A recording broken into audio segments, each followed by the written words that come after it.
Okay, we're going to show you how to add attributes to your title block. At this point in time, the title block is in model space, and we're going to save it and call it title block, I suppose we'll do. So I'll do that. Title block A3, and basically this will be my block I can insert back into my title space in the future.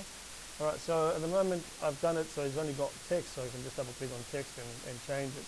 But you can have attributes as well. Now that means that when you bring your title block into your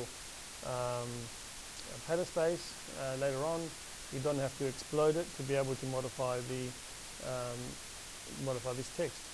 Normally, because if you bring a block in, it'll be a solid thing, so you can't, it's rigid, you can't change it.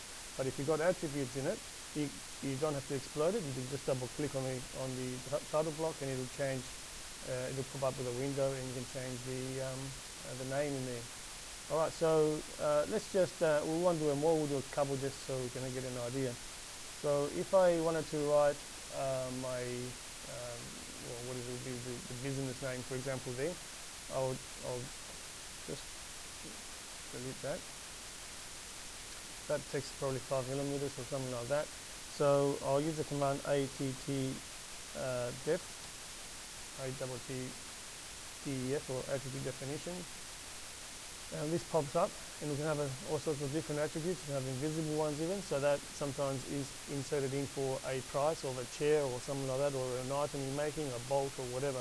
That might be an invisible thing which you don't want to show in your drawing, but you want to be able to count it and cost it.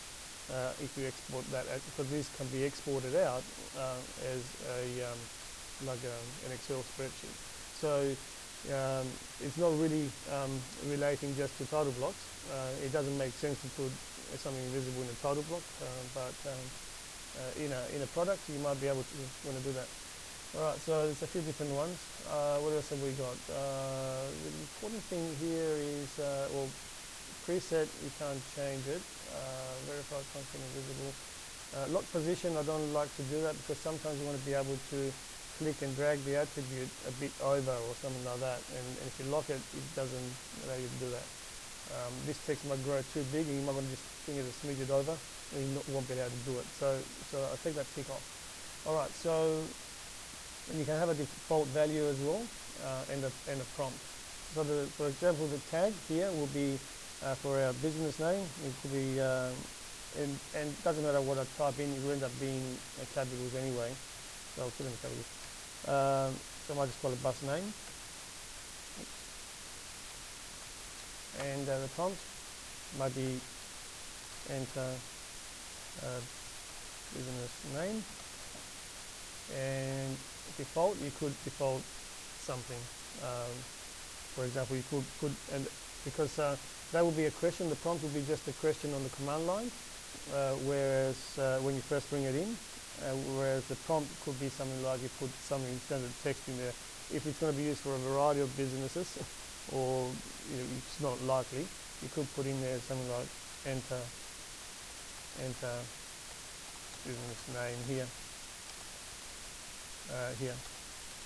So the another can double click on there and that's what goes there basically. Okay, so you could put something like that as a default.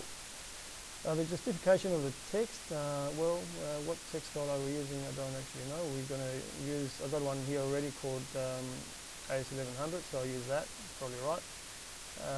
And I've got middle, probably want middle justified, something like that. Text height, you said it's going to be 5 mils. And rotation 0, is it going to be annotative? We've got the option. It's not, we don't need it because it's going to come in sized up, okay, so it's not necessary to do annotative anyway.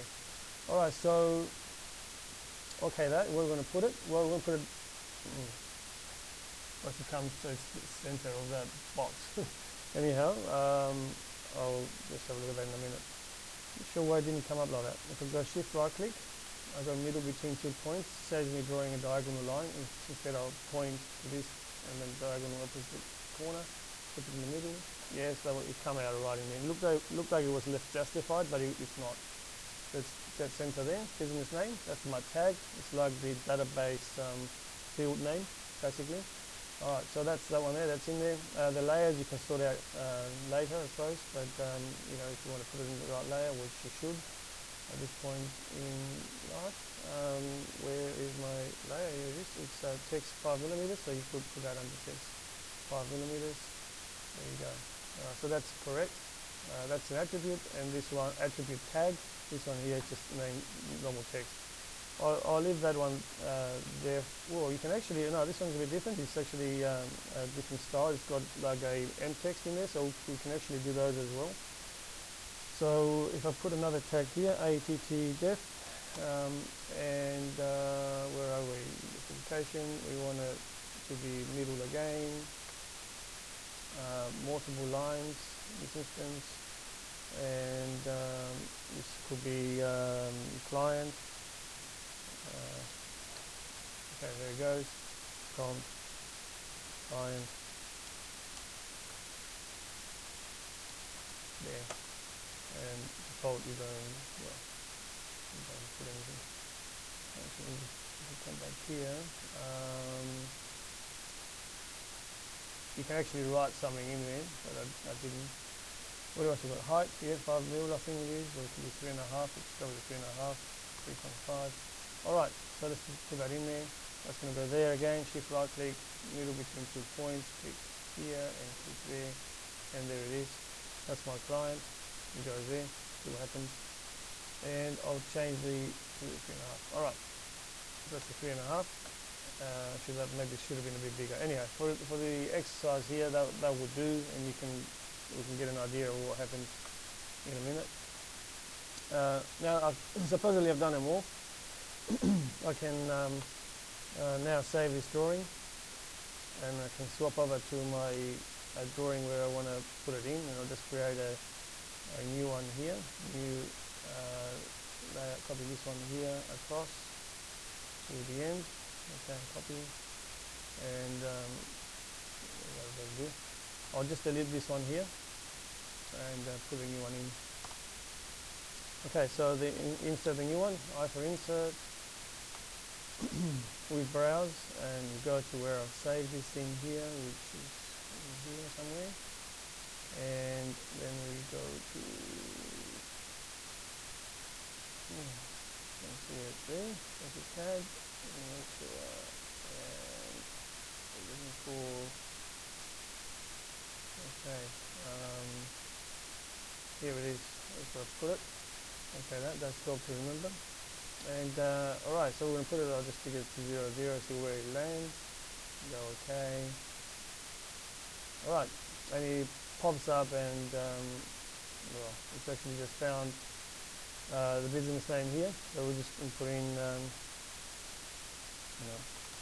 save for save, the business name, and this one here, the client, see how it comes up like that? So I can type in okay, it goes